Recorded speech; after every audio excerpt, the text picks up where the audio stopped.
جو میرے بعد زندہ رہے گا تو وہ بہت اختلافات دیکھے گا۔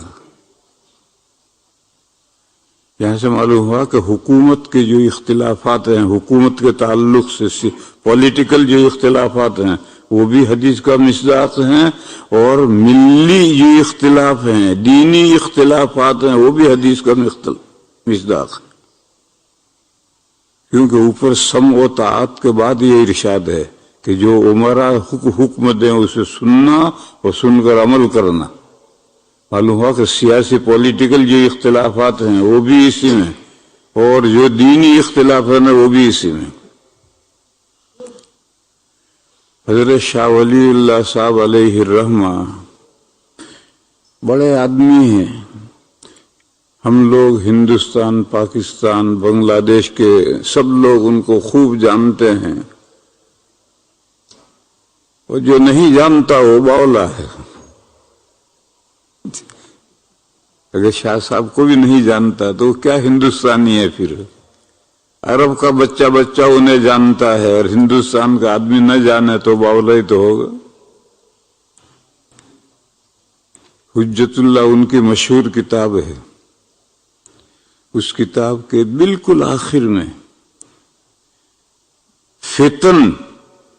فتن کا بیان ہے، فتنے۔ تو حضرت شاہ صاحب نے تمام حدیثوں کا خلاصہ نچوڑ 6 فتنے بیان کیے ہیں۔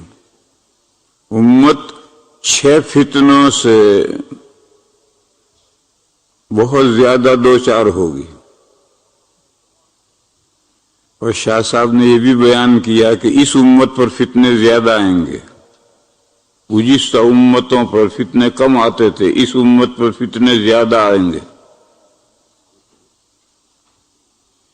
کیوں؟ اللہ تعالی کی سنت پچھلی امتوں کے ساتھ اور اس امت کے ساتھ الگ الگ ہے۔ پچھلی امتوں کے ساتھ اللہ کی سنت یہ تھی کہ ایک نبی تشریف لاتے تھے، ان پر جو کتاب نازل ہوتی تھی وہ لوگ ان کے بعد ان کا انتقال ہو جاتا تھا، اور ان پر جو کتاب نازل ہوئی تھی اسے لوگ آہستہ آہستہ بگاڑ دیتے تھے، ماڈل بھی بگاڑ دیتے تھے اور کتاب دعوت بھی بگاڑ دیتے تھے۔ اس کو سمجھو۔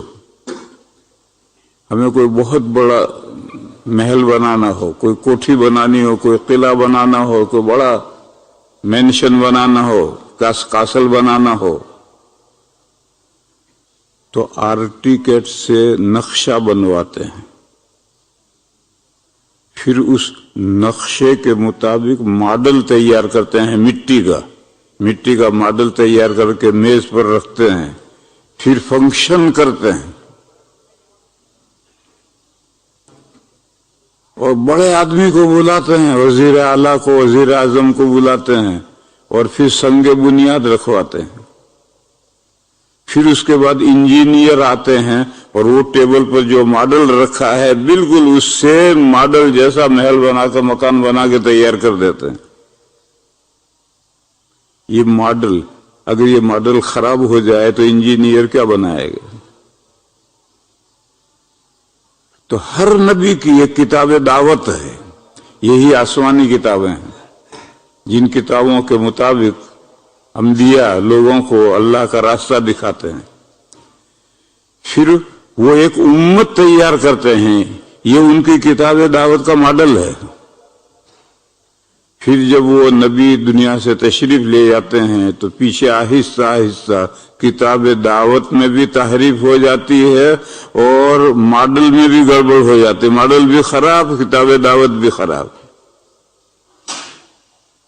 پھر اللہ تعالیٰ نیا نبی مبعوث کرتے ہیں۔ یہ پچھلی امتوں کے ساتھ طریقہ رہا اللہ کا، کلما ہلک نبی خلفہ آخر۔ جب کسی پیغمبر کا یہ انتقال ہوتا تھا تو اس کے بعد دوسرے پیغمبر مبعوث ہوتے تھے۔ کب؟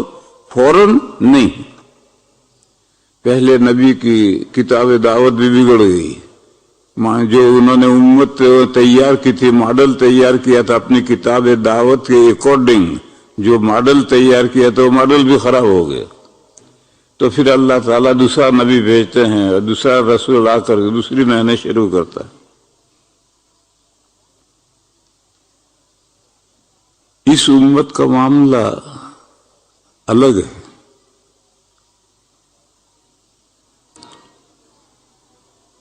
نبی پاک صلی اللہ تعالی علیہ وسلم آخری پیغمبر تشریف لائے. آپ کے بعد کوئی نیا نبی نہیں آئے گا.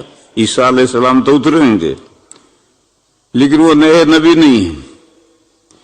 جیسے آپ کے اس ملک میں وزیر اعظم ہے، انڈیا کا وزیر اعظم یہاں وزیٹر کی حیثیت سے آیا تو وہ یہاں کا وزیر اعظم نہیں ہے، وہ اپنے ملک کا ہے، اور یہاں اس کے احکام بھی نہیں چلیں گے. یہاں اس ملک کا جو وزیر اعظم ہے اسی کا احکام چلیں گے.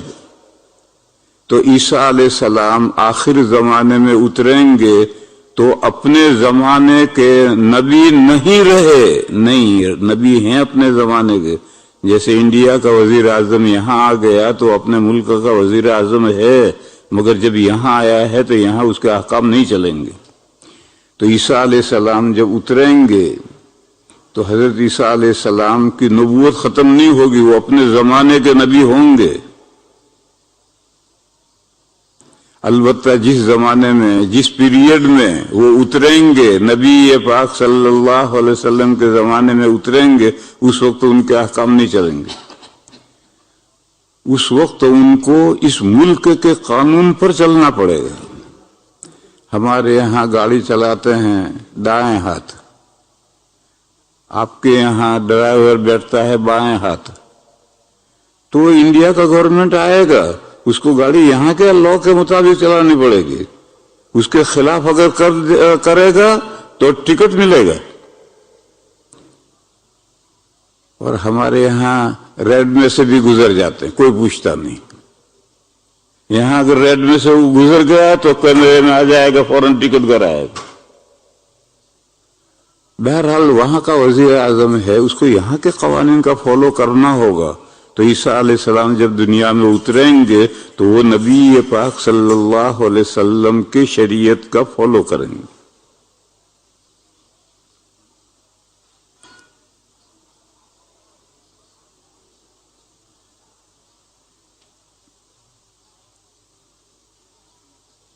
قرآن کریم میں 2 جگہ سیم آیت ہے، وَيُعَلِّمُهُ الْكِتَابَ وَالْحِكْمَةَ وَالتَّوْرَاةَ وَالْإِنْجِيلَ. اللہ تعالیٰ عیسیٰ علیہ السلام کو قرآن پاک سکھلائیں گے اور احادیث شریفہ سکھلائیں گے، اور اللہ نے ان کو تورات سکھلائی اور انجیل سکھلائی.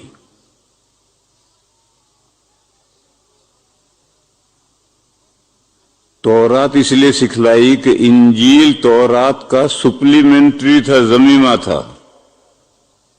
تو اصل متن جانتا ہے تو ہی تو اس کی شرح سمجھے گا.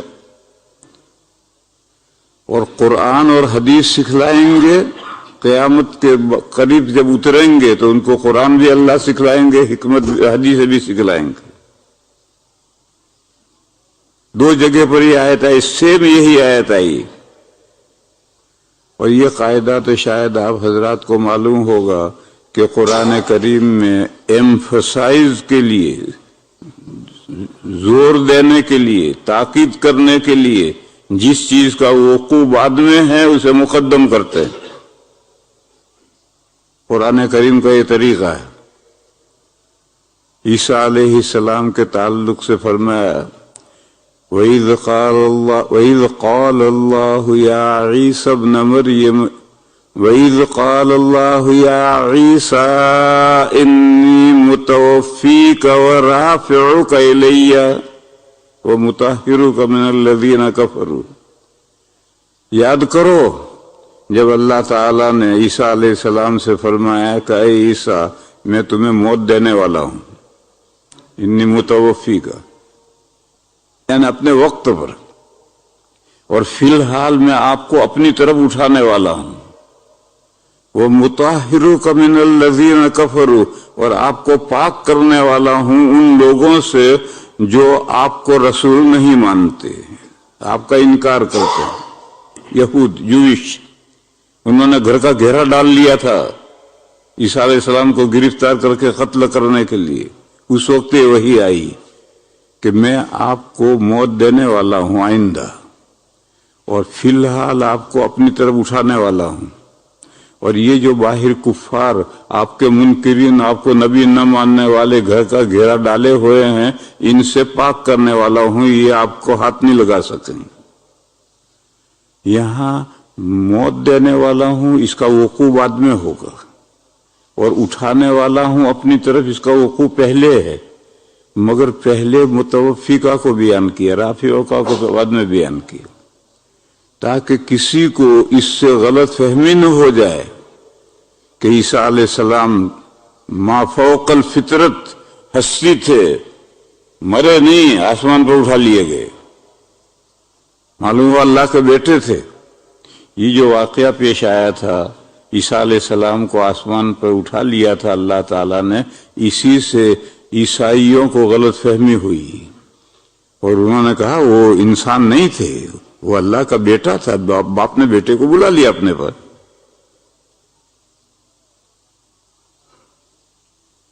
جب عیسیٰ علیہ السلام کو اٹھایا گیا تو وہاں 12 حواری بھی تھے گھر کے اندر، باہر تو دشمنوں نے گھیرا ڈال رکھا ہے، اندر عیسیٰ علیہ السلام کے ساتھ ان کے 12 صحابہ بھی ہیں، حواری مانے صحابہ، ان کے 12 سواری بھی تھے۔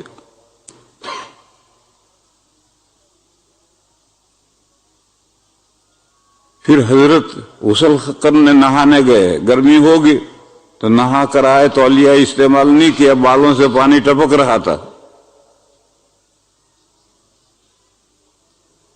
باہر تشریف لائے اور فرشتہ آیا اور یہ وحی پہنچائی کہ آپ کو بھی وقت پر موت دوں گا، فی الحال اٹھاؤں گا اپنی طرف، اور ان باہر جو لوگ آپ کے منکرین ہیں، جو آپ کو رسول نہیں مانتے، ان سے پاک کروں گا، ان کے ہاتھ آپ تک نہیں پہنچے گا۔ اور پھر ان حواریوں کے بیچ میں اٹھا لیا تو حواریوں نے دیکھا ہے، 12 حواریوں نے دیکھا ہے، ان کی آنکھوں کے سامنے عیسیٰ علیہ السلام اٹھائے گئے ہیں، گم نہیں ہوئے، غائب نہیں ہوئے۔ ایک آدمی گم ہو جاتا ہے، غائب ہو جاتا ہے، کسی نے دیکھا نہیں، تو عیسیٰ علیہ السلام گم نہیں ہوئے، غائب نہیں ہوئے، ان صحابہ 12 صحابہ کے سامنے اٹھائے گئے ہیں۔ اس لیے اسی شروع ہی سے یہ عقیدہ بگڑا کہ عیسیٰ علیہ السلام ما فوق الفطرت ہستی تھے، وہ انسان نہیں تھے۔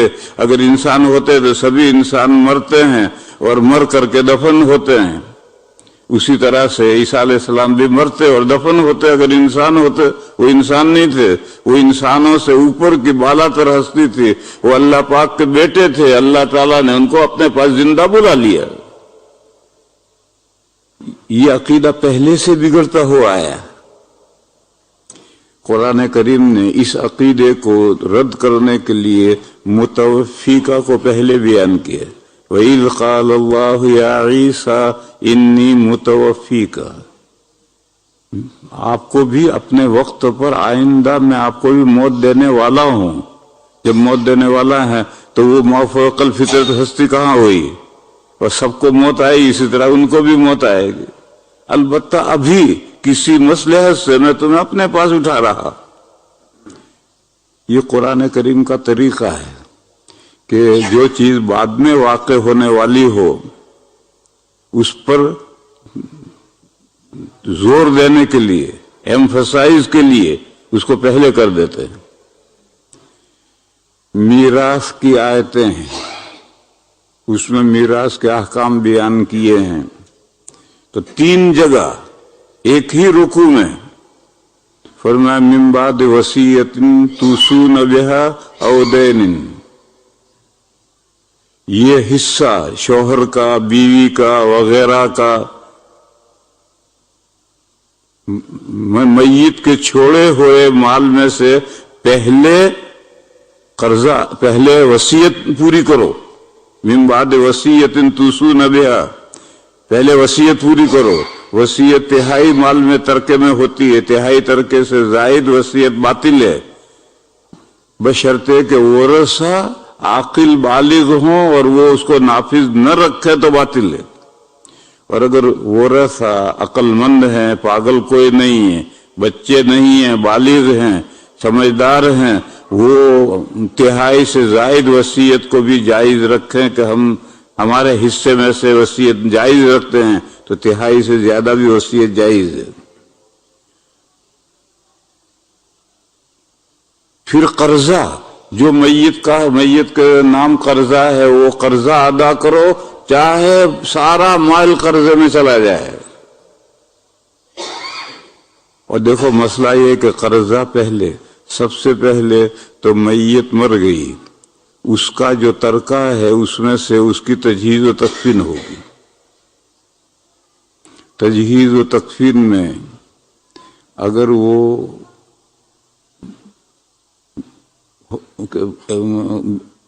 ڈاکٹری علاج، حکیم ڈاکٹر کا علاج کراتے ہوئے مرا ہے اور اس کے بل باقی ہیں تو پہلے ترکے میں سے بل ادا کیے جائیں گے۔ پھر نہلانے کفنانے کے خرچہ اس میں سے نکالا جائے گا، پھر قبرستان کا خرچہ اس میں سے نکالا جائے گا، اس کے پورے ترکے میں سے، کیونکہ یہ آدمی کا اپنا خرچہ ہے، لہذا اس کے سارے ترکے میں سے یہ سارے خرچے نکالے جائیں گے۔ کوئی دوسرا آدمی رضاکارانہ خرچہ کر دے تو اس کی مرضی، اور اگر کوئی کرنے والا نہیں تو میت کے ترکے میں سے، سارے جمی ترکے میں سے خرچہ ادا ہوگا۔ اور یاد رکھو میرے بھائیو، اگر عورت کا انتقال ہوا ہے تو یہ سارے خرچے شوہر کو کرنے ہیں، کیونکہ یہ اپنے خرچے ہیں، اور بیوی کا خرچہ شوہر کے ذمہ ہے، تو شوہر کے ترکے میں سے یہ خرچے نہیں ہوں گے، بیوی کے ترکے میں سے یہ خرچے نہیں ہوں گے، شوہر کو اپنے جیب سے یہ خرچے کرنے ہیں۔ ہاسپٹل کے جو بل آئے ہیں وہ بل تو شوہر کے ذمہ نہیں ہیں، وہ تو انسان کے اپنے ذمہ ہے یا گورنمنٹ کے ذمہ ہے۔ زندگی میں بھی عورت کا علاج کرانا شوہر کے ذمہ نہیں ہے، عورت کا علاج یا تو عورت کے مال میں سے ہوگا یا گورنمنٹ کروائے گی، یہ شریعت کا مسئلہ ہے۔ مگر یہ عرب کا مسئلہ ہے، افریقہ کا مسئلہ ہے، امریکہ کا مسئلہ ہے، برطانیہ کا مسئلہ ہے، ہمارے انڈیا کا نہیں ہے۔ ہمارے یہاں انڈیا میں تو بیچاری عورت گھر کی نوکرانی ہوتی ہے، حالانکہ عورت کے ذمے مرد کو کھانا پکا کر دینا بھی نہیں ہے، بلکہ شوہر کے ذمے یہ ہے کہ کھانا پکایا بیوی کو مہیا کرے۔ اس لیے وہاں کے مسئلے اور ہیں، یہاں کے مسئلے اور ہیں۔ اسی لیے ہم جب مجھ سے کوئی کہتا ہے میرا اس سال حج کو جانے کا ارادہ ہے، تو میں اس سے پوچھتا ہوں اکیلا جا رہا ہے بیوی کو لے کے جا رہا ہے؟ کہ اکیلا جا رہا ہوں۔ گجرات میں تو کوئی اکیلا نہیں جاتا، گجرات والے تو بیوی کو لے کر جاتے ہیں چاہے کچھ ہو، لیکن ہمارے یہاں یو پی میں بیوی کو نہیں لے جاتے، اکیلے جاتے ہیں۔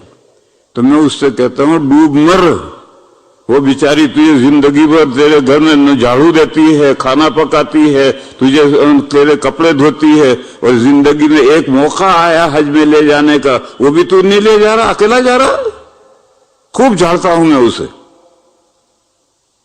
تو حج میں لے جانا شوہر کے ذمہ نہیں ہے، مگر وہ تو بیچاری زندگی بھر کی نوکرانی ہے، ہمارے گھر کا سارا کام کرتی ہے، بلکہ ہمارے پالنپور میں تو کھیت کا سارا کام بھی بیچاری عورت کرتی ہے۔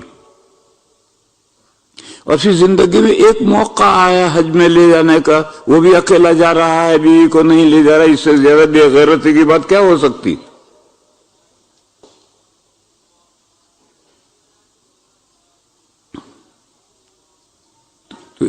تو میں نے کہا کہ جو دواؤں کا علاج کا ہے وہ تو یا تو گورنمنٹ دے جیسے آپ کے یہاں دیتی ہے، اور گورنمنٹ نہ دے، ہمارے یہاں گورنمنٹ نہیں دیتی تو پھر اس کے بیوی کے ترکے میں سے ہوگا، لیکن اس کے بعد مر گئی، اب مر گئی اس کے بعد میں قبر کا خرچہ، کفن کا خرچہ، نہلانے کا خرچہ، اٹھانے کا خرچہ، یہ سارے خرچے عورت کے ترکے میں سے نہیں لی جائیں گے، شوہر دے گا، کیونکہ یہ بیوی کا نفقہ شوہر پر واجب ہے، یہ نفقے میں آتا ہے، یہ خرچے میں آتا ہے، لہذا اس کے نفقے میں واجب ہے اس کے ذمہ۔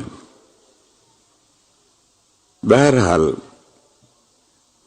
ان آیتوں میں 3 جگہ وصیت کو پہلے کیا ہے، قرضے کو بعد میں کیا، حالانکہ قرضہ پہلے ادا ہوتا ہے، وصیت بعد میں ہوتی ہے، وہ ایمفسائز کے لیے ہے، تاکید کرنے کے لیے ہے، زور دینے کے لیے ہے، کیونکہ قرضہ میت کے نام قرضہ جو مانگتا تھا وہ تو میت کے مرنے کے بعد 3 دن صبر کر لے تو غنیمت سمجھو، دوسرے دن آ کے کھڑا ہو جائے گا میرے اتنا قرضہ ہے لاؤ۔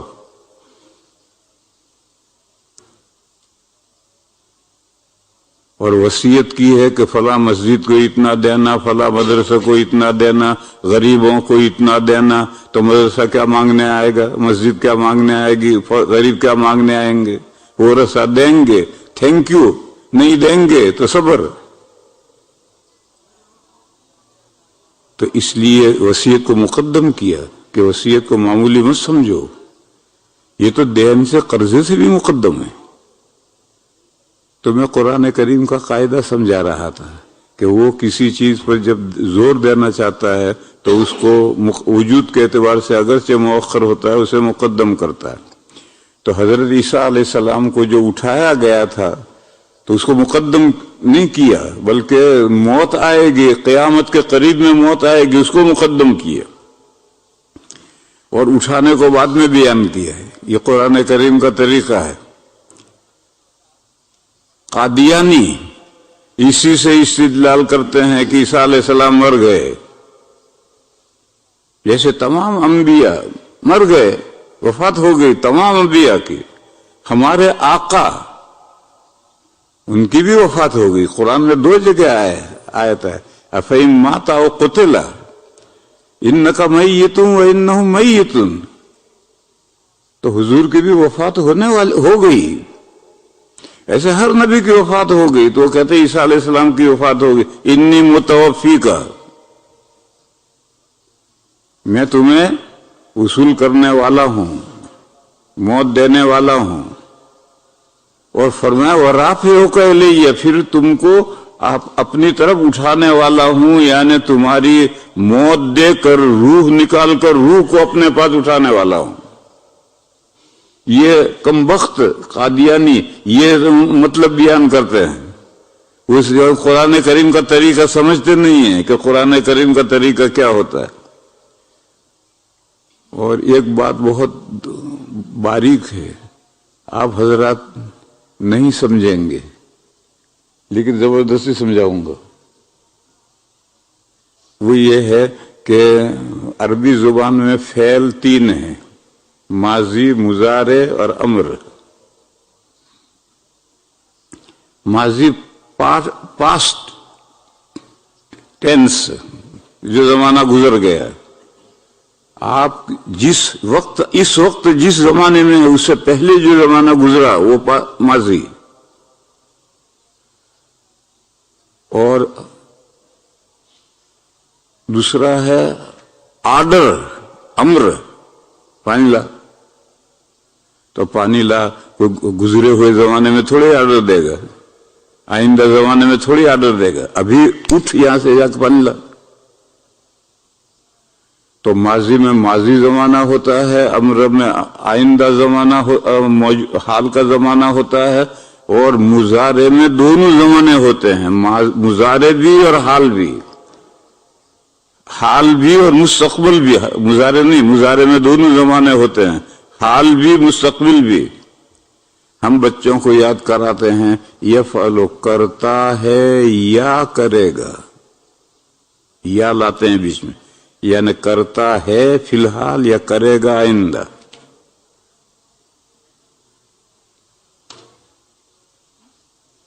مضارع میں دونوں زمانے ہوتے ہیں مگر دونوں زمانے ساتھ نہیں ہوتے. یا تو حال لے لو تو اب مستقبل نہیں، اور مستقبل لے لو تو حال نہیں. پھر دوسرا قاعدہ یہ ہے کہ اسم فاعل مضارع سے بنتا ہے. بس جب مضارع میں دونوں زمانے ہیں تو اسم فاعل میں بھی دونوں زمانے ہوں گے. اب یہ پوری صورت سمجھاؤں میں، سمجھو. دور ہے اسلام سے ہجرت سے مقدم. مدینہ مکے میں خال خال مسلمان رہ گئے ہیں، باقی سب مسلمان ہجرت کر کے حبشہ چلے گئے ہیں. خال خال چند گنتی کے چند مسلمان رہ گئے ہیں. اس وقت تصور کرو کہ مکہ کے مشرکین کی طرف سے مسلمانوں کو کتنا ستایا جاتا ہوگا. ایک جتھا ہو، جتھا رہا ہی نہیں، سب حبشہ چلے گئے. 15-20 آدمی مکہ میں ہیں، جو چاہے جس طرح چاہے ستا لو. اس زمانے کا قصہ ہے. مشرکین مکہ ایک میمورنڈم لے کر کے حضور کے پاس آئے. میمورنڈم کیا تھا؟ انہوں نے اسکیم پیش کی کہ روز روز کا جھگڑا ٹھیک نہیں، کمپرومائز کرو. آپ ہماری مندروں میں آئیں، ہمارے مورتیوں کی عبادت کریں، ہم آپ کی مسجد میں آئیں گے، آپ کے اللہ کی عبادت کریں گے. رام بھی رہے راضی، رحمان بھی رہے راضی، جھگڑا ختم کرو. یہ اسکیم لے کر آئے، یہ میمورنڈم لے کر آئے.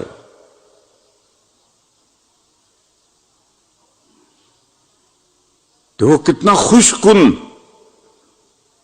آج کل ایک آئیڈیا ہے کہ دنیا میں جتنے دھرم ہیں سب اوکے، یہ بھی اوکے، یہ بھی اوکے، یہ بھی اوکے. اسی طرح سے بات بڑے علماء کہتے ہیں کہ مسلمانوں میں جو فرقے ہیں وہ بھی سب اوکے اوکے. غیر مقلدین بھی ٹھیک ہے، مودودی بھی ٹھیک ہے، شیعہ بھی ٹھیک ہے، پجامہ بھی ٹھیک ہے، سب ٹھیک ہے. یہ رونگ آئیڈیا ہے کہ سارے دھرم اللہ تک پہنچنے کی محنت اور کوشش ہے. کوئی راستہ لانگ ہے، کوئی شارٹ ہے، کوئی سیدھا ہے، کوئی ٹیڑھا میڑھا ہے. باقی دیر سویر سب اللہ تک پہنچیں گے. جب اللہ تک پہنچنے کی محنتیں کر رہے ہیں تو اللہ تک کیوں نہیں پہنچیں گے؟ یہ ایک بہت خوش کن نظریہ ہے، یہ رونگ نظریہ ہے. دیکھنے میں بڑا شاندار بات ہے، بھئی بات تو بہت اچھی ہے، بہت اچھی نہیں، بہت رونگ ہے. کیوں رونگ ہے؟ ڈائریکشن اگر 2 آدمیوں کا یا 3 آدمیوں کا ایک ہو اور راستے مختلف ہوں تو وہ دیر سویر اس ڈائریکشن پر دونوں تینوں پہنچیں گے. لیکن 2-3 آدمیوں کے ڈائریکشن ہی مختلف ہے. ایک مکہ جا رہا ہے، ایک چائنا جا رہا ہے. تو یہ مکہ جانے والا تو کسی نہ کسی دن مکہ پہنچے گا، اور یہ چائنا جانے والا تو جتنا چلے گا اتنا مکہ سے دور ہوگا. وہ تو کبھی بھی مکہ نہیں پہنچ سکتا. اس کا ڈائریکشن مکہ ہے، اس کا ڈائریکشن چائنا ہے. تو اسی طریقے پر آپ اسے 2 آدمی یہاں ہیں، ارے بھائی کہاں جانا ہے؟ ایک کا منہ ادھر ہے، وہ اس کونے میں جا رہا ہے، ایک کا منہ ادھر ہے، اس کونے میں جا رہا ہے. تو اس معین کونے پر دونوں کیسے پہنچیں گے؟ یہ تو جتنا ادھر چلے گا اتنا اس کونے سے دور ہوتا چلا جائے گا. تو یہ بڑا اچھا نظریہ سمجھا جاتا ہے، یہ غلط نظریہ ہے. ڈائریکشن قبلہ اگر ایک ہے، قبلہ توجہ اگر ایک ہے تو دیر سویر ہر ایک اس قبلے تک پہنچے گا. اور اگر ڈائریکشن ہی الگ ہے، قبلہ توجہ الگ ہے، تو دونوں ایک ڈائریکشن پر کیسے پہنچیں گے؟ ایک بندہ صرف اللہ کی عبادت کرتا ہے، دوسرا بندہ 2 خدا مانتا ہے، یزدا اور احرمن. تیسرا خدا 3 خدا مانتا ہے، فادر، سن اور ہولی اسپرٹ. اور ہمارے ہندوستان کے ہندو ہر پتھر کو خدا مانتے ہیں، کروڑوں خدا مانتے ہیں۔ اب یہ تینوں جتنی محنتیں کر رہے ہیں اللہ تک پہنچنے کی، تو جو ایک اللہ کو مانتا ہے وہی تو ایک اللہ تک پہنچے گا۔ جو دو کو مانتا ہے تو دونوں بوگس ہیں، تین مانتا ہے تو تینوں بوگس ہیں، کروڑوں مانتا ہے تو کروڑوں بوگس ہیں۔ تو ان کی طرف جو جا رہا ہے وہ حقیقی اللہ تک کیسے پہنچے گا؟ تو اسی طریقے پر میرے بھائیوں یہ سمجھو کہ قرآن کریم کا یہ طریقہ ہے کہ وہ جو حقیقی جو مصرف جو ضروری ہوتی اس کو پیچھے لاتے ہیں اور غیر ضروری کو پہلے۔ عیسیٰ علیہ السلام کو بھی موت آنی آئندہ بھی نہیں تو اس کو پہلے لائے، میت کی وصیت پہلے، حالانکہ وصیت بعد میں ہوتی اس کو پہلے لائے۔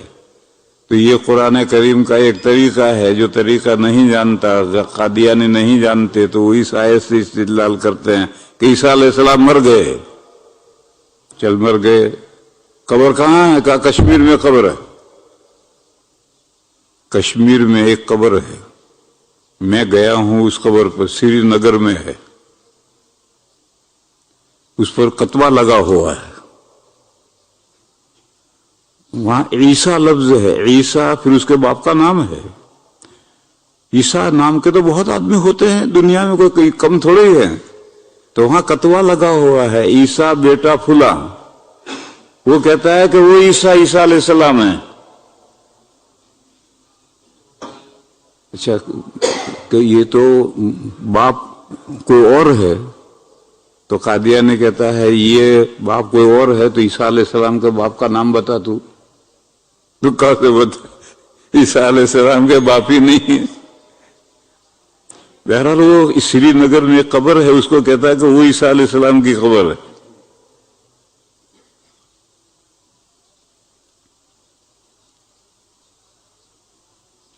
تو وہ کفار میمورنڈم لے کر آئے، بھئی کمپرومائز کرو، آپس کا جھگڑا ختم کرو، مسجد مندر کا جھگڑا ختم کرو، تم ہمارے مندر میں آؤ، ہمارے مورتیوں کی پوجا کرو، ہم تمہاری مسجد میں آئیں گے، تمہارے اللہ کی پوجا عبادت کریں گے۔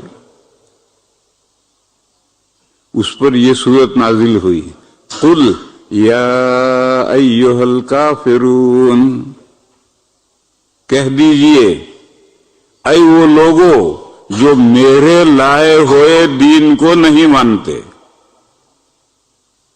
کافر کا اتنا ہی مطلب تھا، آج کل کافر گالی بن گیا ہے۔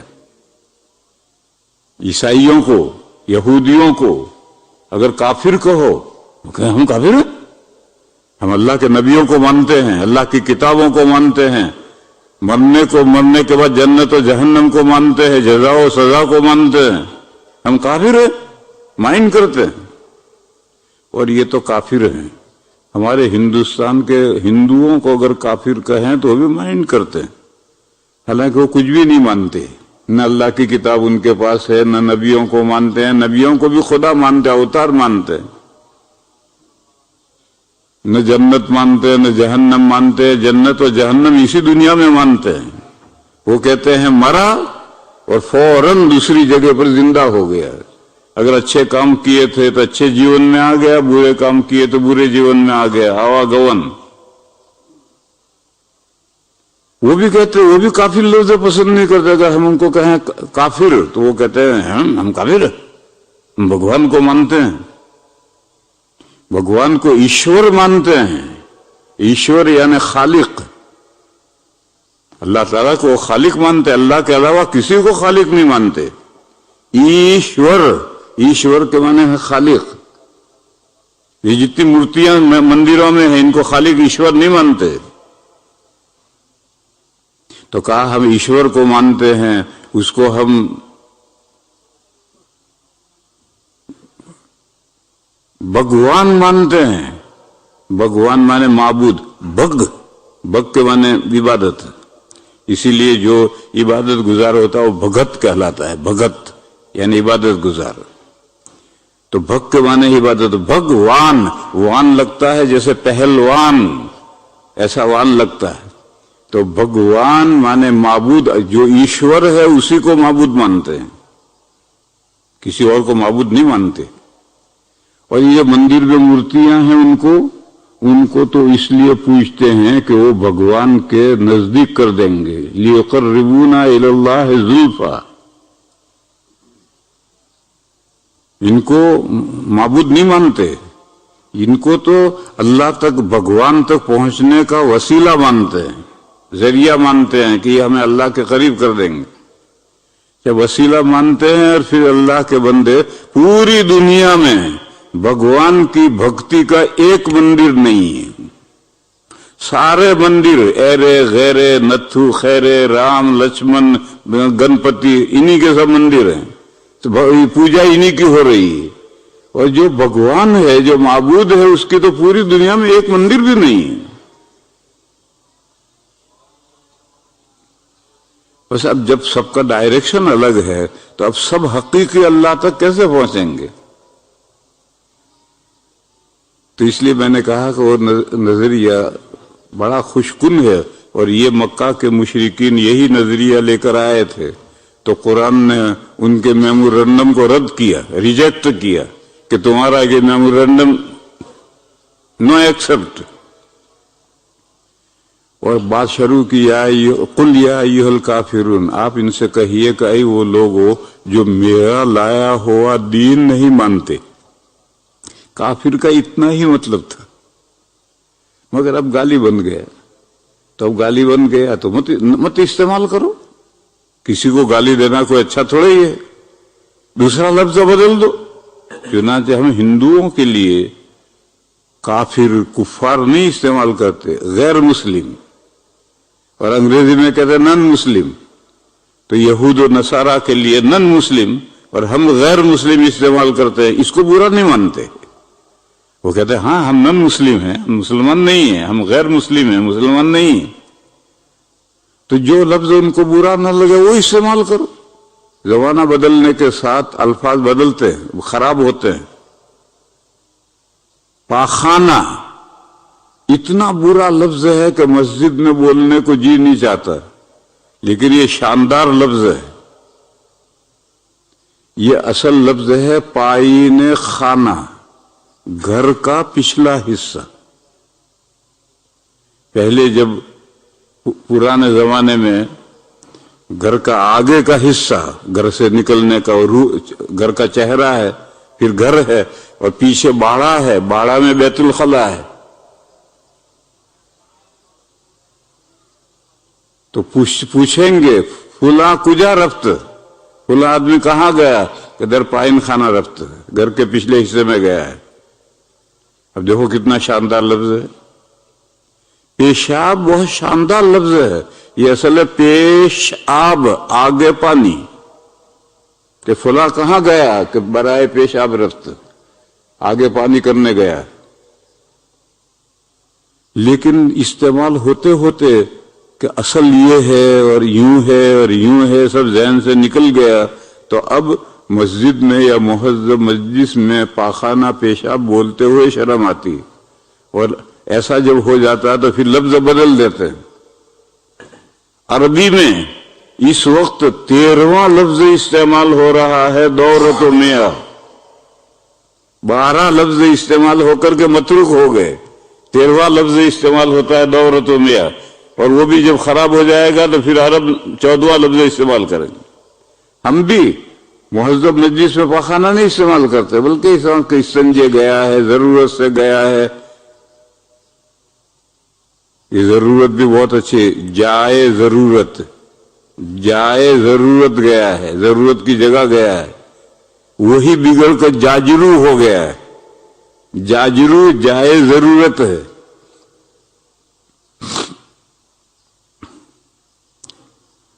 تو میں مسئلہ یہ بتا رہا تھا کہ اگر کافر لفظ کو غیر مسلم مائنڈ کرتے ہیں تو ضروری نہیں ہے کہ ہم لفظ کافر ہی استعمال کریں، یا دوسرا لفظ استعمال کریں، یا کافر لفظ کا ترجمہ کریں.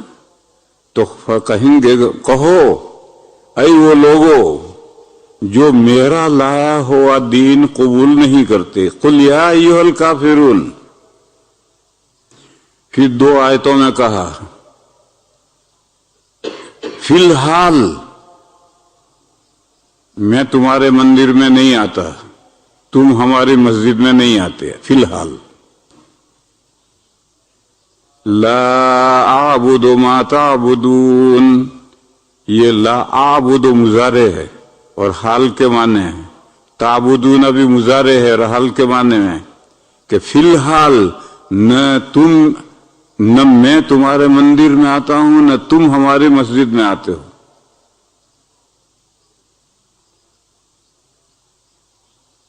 قل یا ایھا الکافرون لا اعبد ما تعبدون ولا انتم عابدون ما اعبد.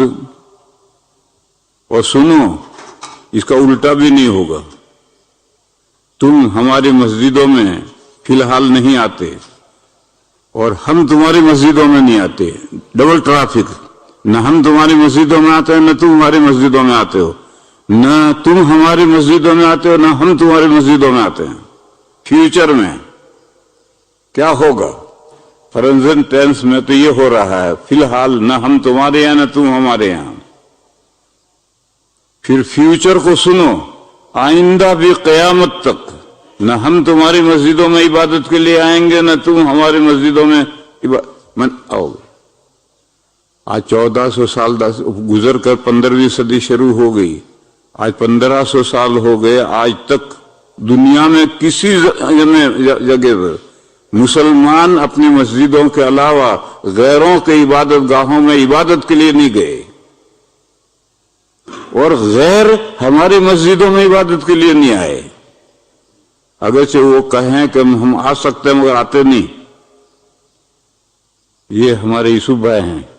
ایک مرتبہ یہاں لندن میں یورپ کا جو سب سے بڑا پادری ہے اس سے وقت لے کر کے مجھے ملاقات کے لیے لے گئے. تو ہماری بات چیت ہوئی تھی. تو میں نے اس کو دعوت دی کہ دیکھو ہم تمہارے پاس آئے ہیں، تم ہمارے میں فلاں جگہ پر اسٹامفورڈ ہل میں فلاں مسجد قباء ہے، اس قباء میں ٹھہرا ہوا ہوں، آپ میرے پاس آئیے، میں آپ کے گھر آیا ہوں آپ سے بات کرنے کے لیے، دینی باتیں کرنے کے لیے. یہ میں نے دعوت دی. میں نے اس سے دعوت دی کہ میں آپ کے پاس دینی باتیں کرنے آیا ہوں، پولیٹیکل نہیں، فلسطین کی باتیں کرنے نہیں آیا، دینی باتیں کرنے آیا ہوں. میں مسجد قباء میں ٹھہرا ہوں، آپ میرے پاس تشریف کیوں نہیں لاتے؟ تو اس نے مجھے جواب دیا کہ ہم مسجدوں میں جا سکتے ہیں، چرچوں میں نہیں جا سکتے. یہ اس نے جو یورپ کا سب سے بڑا پادری ہے اس نے کہا ہم مسجدوں میں جا سکتے ہیں، چرچوں میں نہیں جا سکتے. میں نے پوچھا کہ بہت سمجھنے کی بات ہے. میں نے پوچھا وائے آپ مندروں چرچوں میں کیوں نہیں جاتے، مسجدوں میں کیوں جا سکتے؟ اس نے کہا کہ چرچوں میں شرک ہوتا ہے، یعنی وہ عیسیٰ علیہ السلام کو اللہ کا بیٹا مانتے ہیں اور جہاں شرک ہو وہاں ہم نہیں جا سکتے، اور مسجدوں میں شرک نہیں ہے. یہ یورپ کا سب سے بڑا پادری یہیں لندن میں رہتا ہے. اس نے یہ مجھے جواب دیا کہ ہم چرچوں میں اس لیے نہیں جا سکتے کہ وہاں شرک ہوتا ہے، اور مسجدوں میں اس لیے جا سکتے ہیں کہ وہاں شرک نہیں ہوتا. مسجدوں میں بھی شرک ہونے لگا. یہ جو بدعتی ہیں، بریلوی ہیں، وہ ایک نماز پڑھیں گے تو سجدہ یوں کریں گے، پھر دوسرا سجدہ نماز سے فارغ ہو کر ایک سجدہ یوں شمال کی طرف کریں گے اور پھر سجدے میں دعا مانگیں گے. اس کا سجدہ مناجاتیہ نام ہے. یہ شمال کی طرف تو ہمارے یہاں ہندوستان میں کرتے ہیں. ہندوستان میں شمال کی طرف حضرت پیران پیر کی قبر ہے. تو ابھی تو سجدہ کر رہا تھا اللہ کو، ابھی تو سجدہ کر رہا پیران پیر کو سجدہ کر کے. یہ مسجدوں میں بھی شرک ہونے لگا. کلیر میں چلے جاؤ، دیوبند کے قریب میں ہے کلیر. حضرت صابر کلیری رحمت اللہ علیہ کا مزار ہے. اس مزار سے لگا ہوا ان کی قبر ہے، مسجد ہے. تو ابھی تو مزار پر جا کر حضرت صابر کلیری کو سجدہ کر رہا ہے، پھر اذان ہوئی تو مسجد میں جا کے نماز بھی پڑھ رہا ہے۔ تو اب ہماری مسجدوں میں بھی شرک شروع ہو گیا، دیوبندی مسجدوں میں نہیں، دیوبندی مسجدوں میں صرف اللہ کی عبادت کرو، مانگنا ہے جو کچھ اللہ سے مانگو، اللہ کے علاوہ کوئی داتا نہیں۔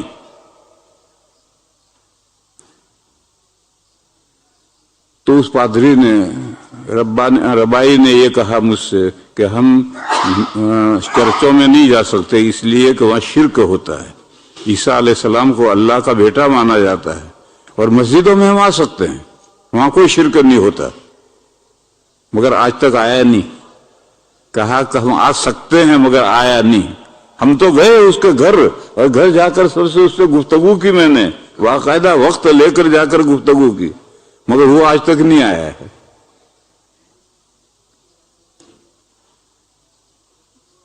تو قرآن کریم نے پہلے دو جملوں میں پریزنٹ ٹینس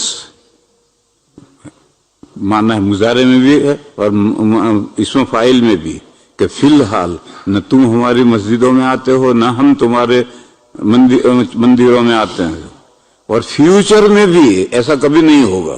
آج 1500 سال گزر گئے، دنیا کی پوری دنیا کی چپے چپے پر کوئی ایک مثال نہیں ہے کہ مسلمان مندروں میں گئے ہوں یا غیروں کے عبادت گاہوں میں گئے ہوں عبادت کرنے کے لیے۔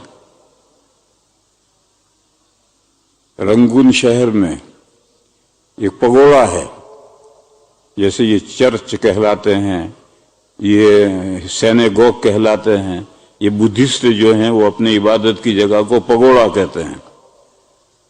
رنگون شہر کے بیچ میں سنہرا گولڈن پگوڑا ہے، اور ساری دنیا کے لوگ دیکھنے آتی ہے۔ میں کئی مرتبہ رنگون گیا ہوں، تو ایک مرتبہ شروع میں لوگوں نے، دوستوں نے کہا کہ آؤ تمہیں یہ گولڈن پگوڑا دکھائیں۔ میں نے کہا میں پگوڑا کو دیکھ کر کیا کروں گا؟ وہاں بدھا کی مورتیاں ہوں گی، میں کیا کروں گا وہاں جا کر؟ مجھے نہیں دیکھنا، میں نہیں گیا۔ تو میں عبادت کرنے نہیں، دیکھنے بھی نہیں گیا۔ پھر وہاں ایک کیو ہے، اس میں سے جھرنا آتا ہے، بہت دور سے، پتہ نہیں کہاں سے آتا ہے۔ تو لوگوں نے کہا کہ آؤ چلو یہ جھرنا دکھا۔ میں نے کہا چلو، مجھے اس کا شوق ہے، نیچرل ویو دیکھنے کا شوق ہے۔ میں نے کہا چلو دکھاؤ۔ اب کوئی شوق نہیں رہا نیچرل ویو دیکھنے کا۔ پہلے شوق تھا جب جوان تھا، اب تو بڈھا ہو گیا، اب تو موت کی تیاری کر رہا، اب کوئی شوق نہیں رہا میرے اندر۔ تو میں نے کہا چلو، تو چلے۔ تو بیچ میں جھرنا آ رہا ہے، دونوں طرف بدھا بدھا بدھا، مورتیاں مورتیاں مورتیاں، ہر 10 قدم پر مورتی، 10 قدم پر مورتی۔ تھوڑی دیر تک تو میں گیا، پھر میں نے کہا کہ مجھے جھرنا نہیں دیکھنا، مجھے واپس لے چلو، مجھے نہیں دیکھنا۔ یہ جھرنا ہے یا بت خانہ، بت کدا ہے؟ بدھا کی مورتیاں ہیں، یہ بت کدا ہے، یہ جھرنا ہے؟ تو ہم تو دیکھنے کے لیے بھی نہیں جاتے۔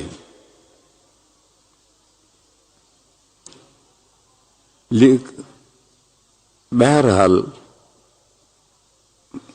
قرآن نے دوسری دو آیتوں میں کہا کہ فیوچر میں بھی نہ تم ہماری مسجدوں میں آؤ گے، نہ ہم تمہارے مندروں میں آئیں گے، اور نہ اس کا برعکس ہوگا۔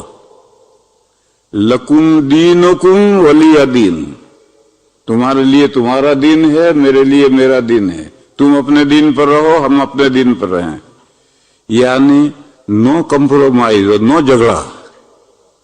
کمپرومائز بھی نہیں کہے، جھگڑا بھی نہیں۔ تو مسجد و مندر ساتھ ساتھ ہیں، جو مندر کا پجاری ہو مندر میں جائے، جو مسجد کا نمازی ہو مسجد میں جائے، جھگڑو کیوں؟ اور ماضی میں ہندوستان میں ایسے مندر اور مسجدیں ساتھ ساتھ رہے ہیں اور اب تک ہیں، اور اب جھگڑے کھڑے ہوئے ہیں اس کے۔ بھئی دونوں عبادت گاہ ہیں، تیری عبادت گاہ یہ ہے تو وہاں جا، میری عبادت گاہ یہ ہے میں یہاں جاتا ہوں۔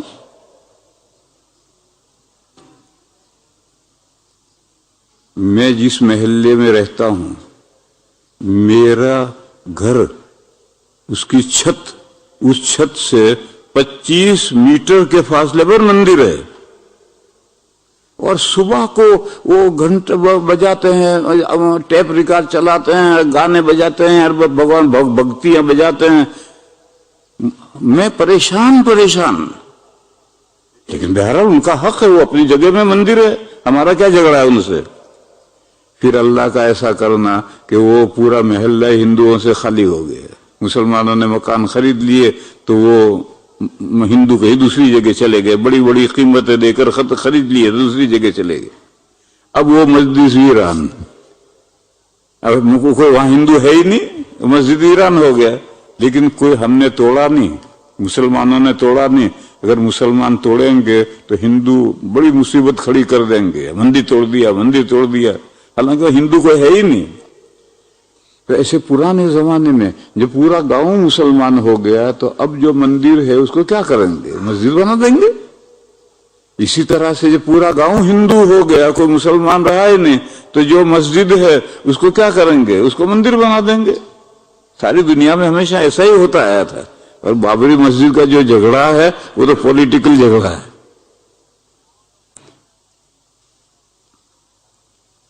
تو میرے بھائیوں، یہ کہا لکم دینکم ولی دین، تمہارے لیے تمہارا دین، میرے لیے میرا دین. یعنی نو کمپرومائز اور نو جھگڑا. جھگڑا کا لفظ ابھی انگریزی مجھے نہیں معلوم. یہ سورت اتری ہے. پھر ایک سوال ہے کہ جو مکہ میں فی الحال جو صورتحال ہے، یہ صورتحال کب تک رہے گی؟ ہمارا ہاتھ کافروں کے ہاتھ کے نیچے کب تک دبا رہے گا؟ تو اگلی صورت آئی ہے، بہت زیادہ دن نہیں ہے، بہت جلد اللہ کی مدد آ رہی ہے اور یہ مکہ فتح ہو جائے گا، اسلامی شہر بن جائے گا. اذا جاء نصر اللہ والفتح وَرَأَيْتَ النَّاسَ يَدْخُلُونَ فِي دِينِ اللَّهِ أَفْوَاجًا. جب مکہ فتح ہو جائے گا تو سارا مکہ مسلمان ہو جائے گا، اور سارا مکہ ہی نہیں، سارا جزیرۃ العرب دھڑا دھڑ اسلام میں آئے گا. تو پھر حضور کو اطلاع دی کہ آپ ہمارے یہاں آنے کی تیاری شروع کریں، آپ کا کام پورا، دنیا میں آپ کا کام پورا. یہاں رکو میرے بھائیو، ایک بات سمجھو، اللہ ہیں، خالق و مالک ہیں. اللہ کے بعد انبیاء کی حیثیت، نبی اللہ کے بعد انبیاء کی حیثیت ہے. کیوں؟ وہ انبیاء اللہ کے میسنجر ہیں. گزشتہ ادوار میں یہیں تک تھا اللہ اور رسول، اللہ اور رسول، لا الہ الا اللہ، موسیٰ رسول. لیکن نبی پاک صلی اللہ علیہ وسلم آخری نبی کا زمانہ آیا تو اب صورتحال بدلی. اللہ کے میسنجر حضور اور حضور کے میسنجر صحابہ. جیسے حضور اللہ کے میسنجر ہیں، صحابہ حضور کے میسنجر ہیں، اور ساری دنیا میں دین لے کر صحابہ پہنچے ہیں، حضور نہیں گئے. حضور تو جب جزیرۃ العرب میں کام پورا ہوا تو اطلاع آئی فسبح بحمد ربک واستغفرہ انہ کان توابا. اب آپ ہمارے یہاں آنے کی تیاری کریں. جزیرۃ العرب کے لوگ دھڑا دھڑ اسلام میں آنے لگے تو آپ کا کام پورا ہوا. ایک حدیث ہے بہت اعلیٰ درجے کی. حضرت معاذ رضی اللہ تعالیٰ عنہ کو حضور نے یمن بھیجا تو وہ گھوڑے پر ہیں، حضور ساتھ میں پیدل چل رہے ہیں، ان کو رخصت کرنے کے لیے جا رہے ہیں. حضور نے پوچھا معاذ تم وہاں گورنر بن کر جا رہے ہو، فیصلے کیسے کرو گے؟ تو انہوں نے کہا یا رسول اللہ قرآن کریم کو سامنے رکھوں گا اور اللہ کی کتاب کے مطابق فیصلے کروں گا. حضور نے پوچھا کہ اگر کوئی مسئلہ قرآن کریم میں نہ ملے تو انہوں نے کہا کہ یا رسول اللہ پھر آپ کی سنت، آپ کے طریقے کو، حدیث لفظ نہیں ہے، آپ کی سنت، آپ کے طریقے کو سامنے رکھ کر کے سنت کے مطابق فیصلہ کروں گا. حضور نے پوچھا کہ معاذ اگر میرے طریقے میں یعنی وہ حدیث ہے جو سنت ہیں ان میں بھی اگر تمہیں کوئی سولوشن نہ ملے تو حضرت معاذ نے کہا کہ میں پھر قرآن و حدیث میں غور و فکر کروں گا اور اپنی پوری محنت خرچ کروں گا، ذرا کوتاہی نہیں کروں گا، اور مسئلہ قرآن و حدیث میں مستنبط کر کے فیصلہ کروں گا۔ تو حضور نے فرمایا الحمدللہ الذی وفق رسول رسولہ الی ما یحب و یرضی۔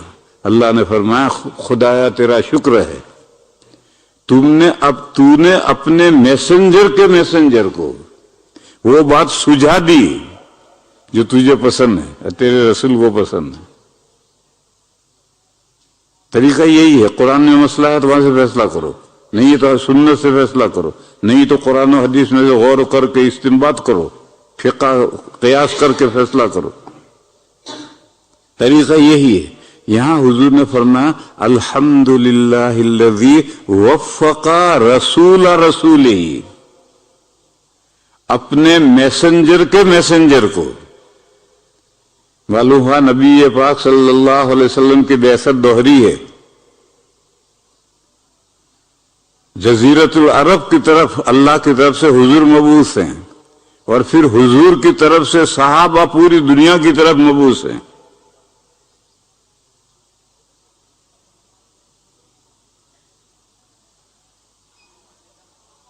یہ کب ہے؟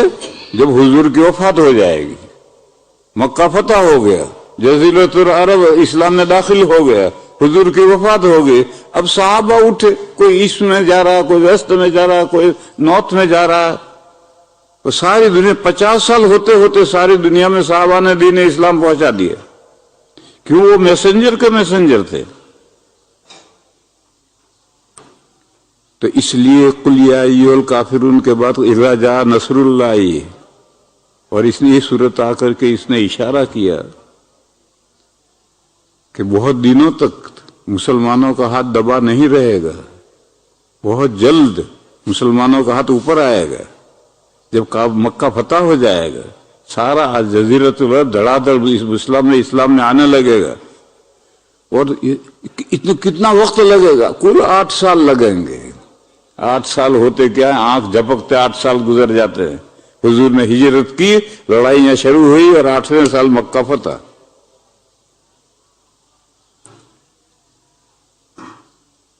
پھر سوال پیدا ہوا کہ جب مکہ فتح ہو جائے، جس وقت یہ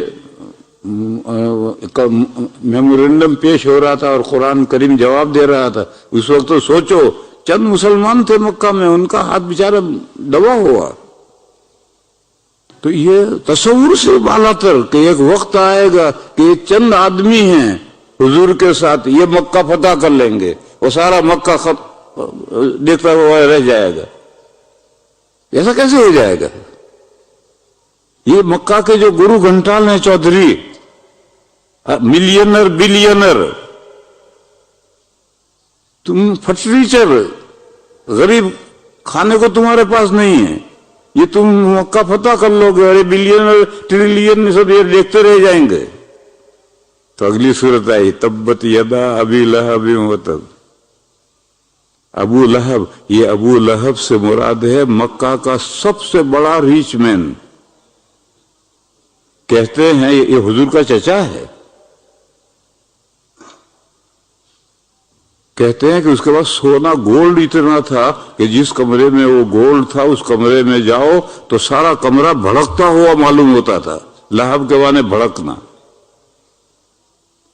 تو فرمایا یہ ابو لہب کے دونوں ہاتھ ٹوٹیں گے، تبت یدا ابی لہب و تبا، وہ خود بھی ہلاک ہوگا۔